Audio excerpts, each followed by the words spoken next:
जय श्री कृष्ण साहब। आप सभी का मेरे चैनल पर स्वागत है। सभी को देवशयनी एकादशी की हार्दिक शुभकामनाएं। जब भगवान स्वयं 4 महीने के लिए योग निद्रा में चले जाते हैं, तब शुरू होता है चतुर्मास, साधना, भक्ति और संयम का पवित्र काल। इस विशेष यात्रा की शुरुआत होती है देवशयनी एकादशी से। देवशयनी एकादशी को आषाढ़ शुक्ल पक्ष की एकादशी भी कहा जाता है। इस दिन भगवान विष्णु क्षीर सागर में शेषनाग की शैया पर योग निद्रा में लीन हो जाते हैं और 4 महीने तक ब्रह्मांडीय विश्राम में रहते हैं, और यही अवधि चतुर्मास कहलाती है। इस एकादशी से शादी, विवाह, शुभ कार्य, यज्ञ, गृह प्रवेश आदि पर रोक लग जाती है, क्योंकि सृष्टि के पालनकर्ता भगवान विष्णु विश्राम में होते हैं। व्रती को इस दिन व्रत, उपवास, कथा श्रवण और रात्रि जागरण करके विशेष पुण्यों को प्राप्त करना चाहिए। आइए सुनते हैं देवशयनी एकादशी की रोचक कथा। युधिष्ठिर ने पूछा, भगवान, आषाढ़ के शुक्ल पक्ष में कौन सी एकादशी होती है? उसका नाम और विधि क्या है? कृपया आप बतलाएं। भगवान श्री कृष्ण बोले, राजन, आषाढ़ शुक्ल पक्ष की एकादशी का नाम देवशयनी एकादशी है। मैं उसका वर्णन करता हूँ। वह महान पुण्यमयी, स्वर्ग एवं मोक्ष प्रदान करने वाली, सब पापों को हरने वाली तथा उत्तम फल प्रदान करने वाली है। आषाढ़ शुक्ल पक्ष में शयनी एकादशी के दिन जिन्होंने कमल पुष्प से कमल लोचन भगवान विष्णु का पूजन तथा एकादशी का उत्तम व्रत किया है, उन्होंने तीनों लोकों और तीनों सनातन देवताओं का पूजन कर लिया।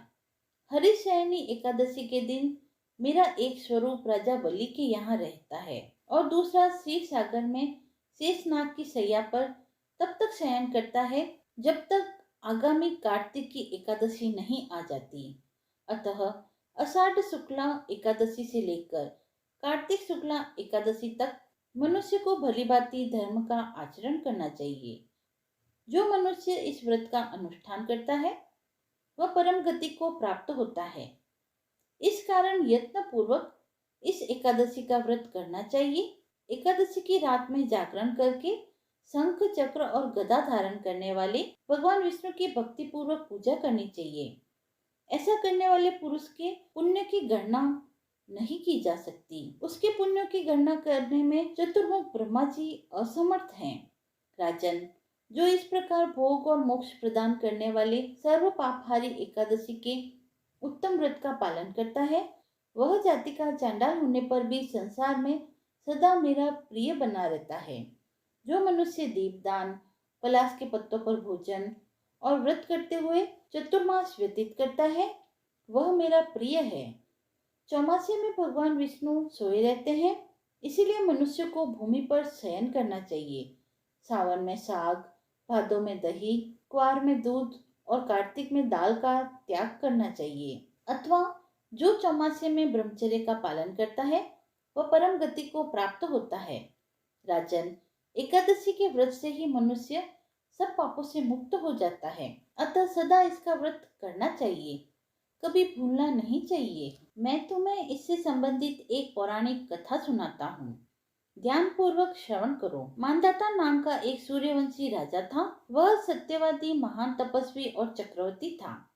वह अपनी प्रजा का पालन संतान की तरह करता था। उसकी सारी प्रजा धन धान्य से परिपूर्ण थी और सुखपूर्वक जीवन यापन कर रही थी। उसके राज्य में कभी अकाल नहीं पड़ता था, कभी किसी प्रकार की प्राकृतिक आपदा नहीं होती थी। परंतु न जाने उससे देव क्यों रुष्ट हो गए। न मालूम राजा ने क्या भूल कर दी। एक बार उसके राज्य में जबरदस्त अकाल पड़ा और प्रजा अन्न की कमी के कारण अत्यंत दुखी रहने लगी। राज्य में यज्ञ होने बंद हो गए।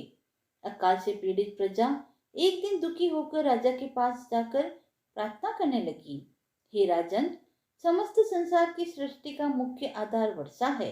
इसी वर्षा के अभाव से राज्य में अकाल पड़ गया है और अकाल से प्रजा मर रही है। हे भूपति, आप कोई ऐसा यत्न कीजिए जिससे हम लोगों का कष्ट दूर हो सके। यदि जल्द ही अकाल से मुक्ति न मिली तो विवश होकर प्रजा को किसी दूसरे राज्य में शरण लेनी पड़ेगी। प्रजाजनों की बात सुनकर राजा ने कहा, आप लोग सत्य कह रहे हैं। वर्षा न होने से आप लोग बहुत दुखी हैं। राजा के पापों के कारण ही प्रजा को कष्ट भोगना पड़ता है। मैं बहुत सोच विचार कर रहा हूँ, फिर भी मुझे अपना कोई दोस्त दिखाई नहीं दे रहा। आप लोगों के कष्ट को दूर करने के लिए मैं बहुत उपाय कर रहा हूँ, परंतु आप चिंतित न हो, मैं इसका कोई न कोई उपाय अवश्य ही करूंगा। राजा के वचन को सुन प्रजाजन चले गए। राजा मानदाता भगवान की पूजा कर कुछ विशिष्ट व्यक्तियों को साथ लेकर वन को चल दिए। वहां पर ऋषि मुनियों के आश्रम में घूमते घूमते अंत में ब्रह्मा जी के मानस पुत्र अंगिरा ऋषि के आश्रम पर पहुंचे। रथ से उतरकर राजा आश्रम में चले गए। वहां ऋषि अभी नित्य कर्म से निवृत्त ही हुए थे कि राजा ने उनके सम्मुख पहुंचकर उन्हें प्रणाम किया। ऋषि ने राजा को आशीर्वाद दिया, फिर पूछा, हे राजन, आप इस स्थान पर किस प्रयोजन से पधारे हैं, सो कहिए। राजा ने कहा, हे महर्षि, मेरे राज्य में 3 वर्ष से वर्षा नहीं हो रही है। इससे अकाल पड़ गया है और प्रजा कष्ट भोग रही है। राजा के पापों के प्रभाव से ही प्रजा को कष्ट मिलता है, ऐसा शास्त्रों में लिखा है। मैं धर्मानुसार राज्य करता हूँ, फिर यह अकाल कैसे पड़ गया, इसका मुझे अभी तक पता नहीं लग सका। अब मैं आपके पास इसी संदेह की निवृत्ति के लिए आया हूँ। आप कृपा कर मेरी इस समस्या का निवारण कर मेरी प्रजा के कष्ट को दूर करने के लिए कोई उपाय बतलाइए।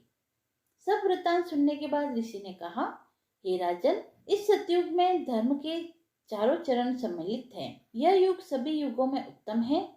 इस युग में केवल ब्राह्मणों को ही तप करने तथा वेद पढ़ने का अधिकार है, किंतु तुम्हारे राज्य में एक शूद्र तप कर रहा है। इसी दोष के कारण तुम्हारे राज्य में वर्षा नहीं हो रही है।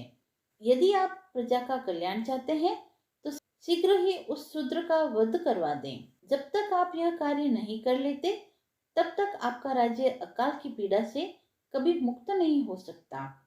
ऋषि के वचन सुन राजा ने कहा, हे मुनि श्रेष्ठ, मैं उस निरपराध तप करने वाले शूद्र को नहीं मार सकता।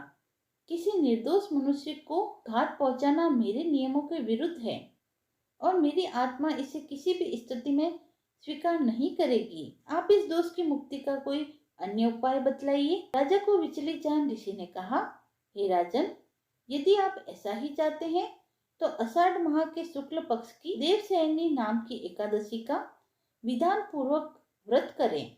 इस व्रत के प्रभाव से तुम्हारे राज्य में वर्षा होगी और प्रजा भी पूर्व की भांति सुखी हो जाएगी, क्योंकि इस एकादशी का व्रत सिद्धियों को देने वाला है और कष्टों से मुक्त करने वाला है। ऋषि के वचनों को सुनकर राजा अपने नगर लौट आए और विधान पूर्वक देवशयनी एकादशी का व्रत किया।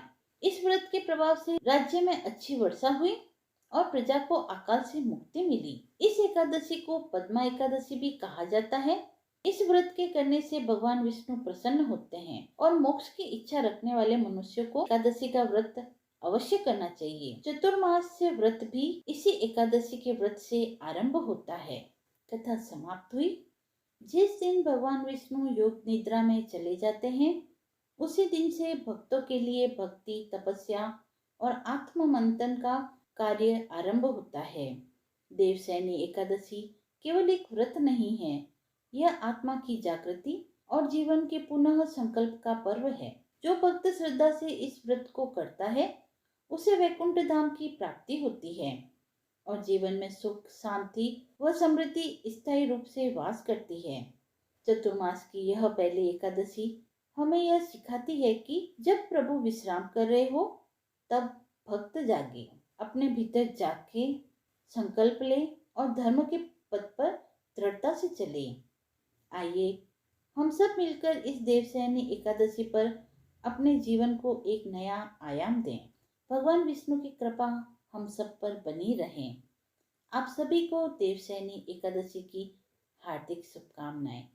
जय श्री हरि। यदि आपको यह कथा अच्छी लगी हो तो आप मेरे चैनल को लाइक, शेयर एंड सब्सक्राइब करें। धन्यवाद।